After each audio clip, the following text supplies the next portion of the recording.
Amiens, deuxième ville des Hauts-de-France. 132 000 habitants, au moins 35 000 personnes au volant d'une voiture chaque jour dans le centre. Une métropole qui travaille, circule, mange et dort.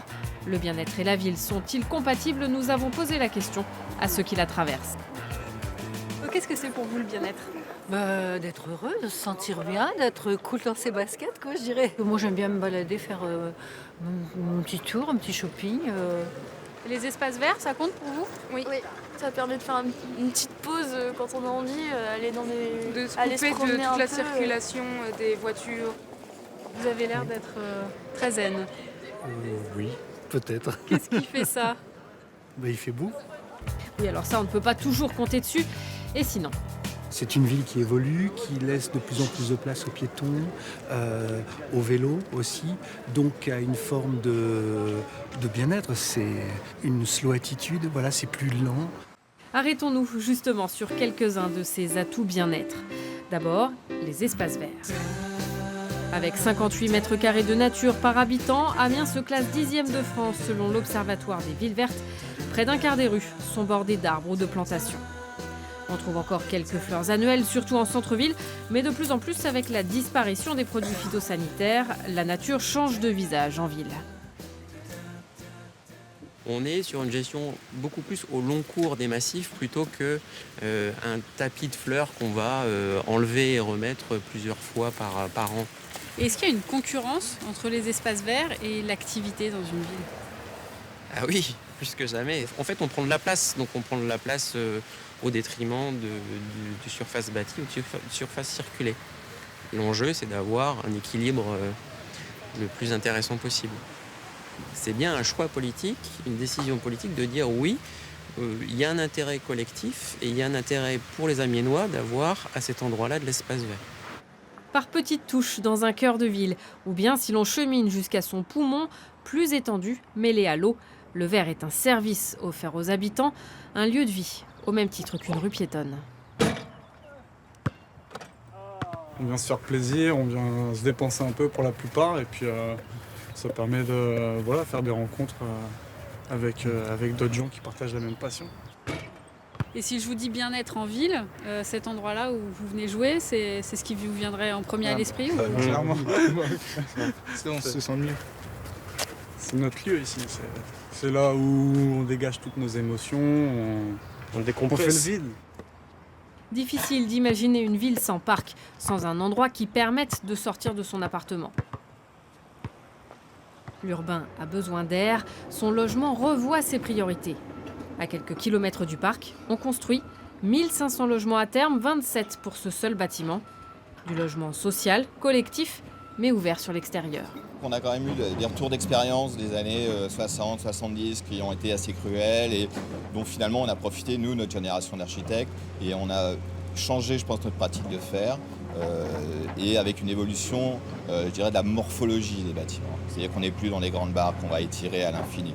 On va morceler les choses, peut-être avoir des choses plus ou moins hautes, plus ou moins basses, et surtout pas créer de vis-à-vis, de tensions, multiplier au contraire les petits espaces extérieurs où les gens peuvent se retrouver dans l'intimité. S'il n'y a pas de problème de voisinage, entre guillemets, et notamment de bruit, eh bien ça facilite la vie des habitants, donc aussi du bailleur social. Donc je pense que tout le monde y a intérêt à ce que ce soit le mieux conçu possiblement. Alors ici, 9 logements sur 10 ont une terrasse, parking, ascenseur et 40 mètres carrés sont prévus pour le local vélo. À l'intérieur, il faut de la lumière et de l'intimité. On a au niveau de l'entrée un espace de desserte qui sépare bien le jour de la nuit. Espace jour, c'est jour cuisine. Ça, c'est important? Très important, c'est-à-dire qu'on fait bien la différence entre le côté vie, côté nuit, plus calme. On a aussi les espaces salle de bain. Donc, ce qu'on a essayé de faire, c'est de donner, ce qui n'est pas chose facile en logement collectif, des salles de bain éclairées naturellement. Dans la chambre principale, on a quand même deux fenêtres, ce qui est assez confortable. Donc il faut de la lumière et que ce soit fonctionnel? Nous, on essaie toujours de valoriser des aspects pratiques. On se met à la place des gens qui y vivent. Donc on a des logements qui sont simples, bien dessinés, qui sont confortables à vivre. Qu'on aime ou pas, le bien-être collectif reste le plus souvent carré. La courbe est un luxe. Retour en centre-ville. Bruit, pollution, stress. Vu de l'extérieur, la voiture serait l'ennemi du bien-être en ville. Le vélo serait-il la solution? L'idée est belle, mais une fois en selle, ça déraille. Et lui, c'est un peu tracé. Alors là, une voie bus plus vélo, donc bon, ça c'est plutôt bien. Hein. C'est-à-dire qu'on circule avec les bus, il n'y en a pas trop, il y en a un tous les 7-8 minutes. Et puis, bon voilà, ça va bien. Bon, voie bus, voie de livraison aujourd'hui. Hein. Et c'est plus facile de cohabiter avec les bus, parce que je le dis toujours, hein, c'est plus facile d'éduquer, je sais pas, une bonne 100-200 chauffeurs de bus à respecter les cyclistes que l'ensemble des automobilistes qui viennent sur Amiens qu'on ne connaît pas. Donc voilà. On va laisser la priorité aux piétons, hein, bien sûr, c'est le principe. Hein. Alors là, c'est l'exemple même. Paris-Roubaix. 130 km de voies cyclables sur la ville, c'est bien, pas assez pour les cyclistes. Quand elle manque, la route passe parfois sur les trottoirs. Le plus court chemin d'un point à un autre, c'est la ligne droite pour un cycliste. Sinon, on lui fait faire des détours. Et on sait qu'à chaque fois, nous, ça ne nous va pas de faire des détours. On avance, c'est nos jambes qui poussent. Alors malgré les obstacles, les dangers, le vélo en ville reste-t-il une source de bien-être? Je peux vous dire que toute ma vie, moi par exemple, j'ai été travailler en vélo. Et il n'y a pas besoin d'aller le samedi, le dimanche dans les salles de sport. On a, je pense, une activité physique qui nous maintient en forme. Après, le bien-être aussi, c'est par exemple d'aller faire ses courses très facilement. Les cyclistes sont toujours garés à l'heure, sont toujours garés plus près et sont toujours à leur rendez-vous. Ça aussi, ça fait partie du bien-être. Aujourd'hui, à Amiens, environ un tiers des déplacements se font à pied ou en vélo, contre plus de la moitié en voiture. Moyennant des aménagements, peut-on voir un avenir sans voiture pour la ville? L'exclure brutalement est une chose impossible. En revanche, il est vrai qu'on a eu des politiques dans les années 60 et 70 qui ont donné à la voiture une place hégémonique dans l'utilisation de l'espace public. Donc là, ça correspond à des politiques d'ajustement qui vont dans le sens de trouver la place adéquate pour chacun des modes. Le problème, c'est que piétons, vélos, voitures et bus ne vont pas à la même vitesse.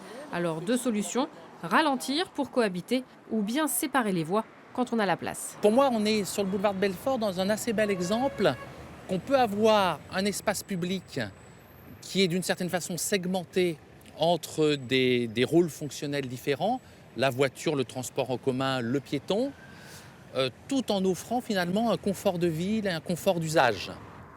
Mais le confort dans une ville, ça n'est pas seulement la tranquillité. Pour certains de ses habitants, justement, le bien-être, c'est de ne pas se coucher trop tôt. En fin de semaine, ils sont plusieurs centaines à défiler à Saint-Leu, dans le principal quartier nocturne de la ville.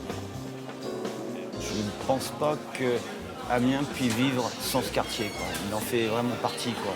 Ça va au-delà des Amiénois, quoi. Les Français, les Parisiens viennent passer un week-end ici et adorent, et les touristes de la même manière, quoi.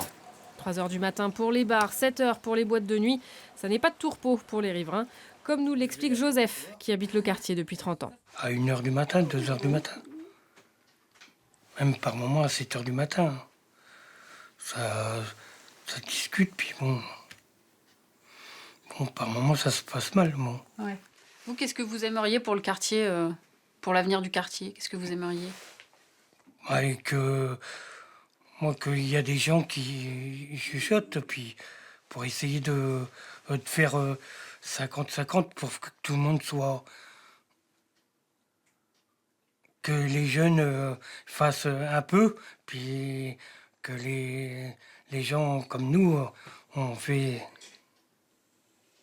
Vous soyez bien aussi, quoi. Voilà, c'est ça.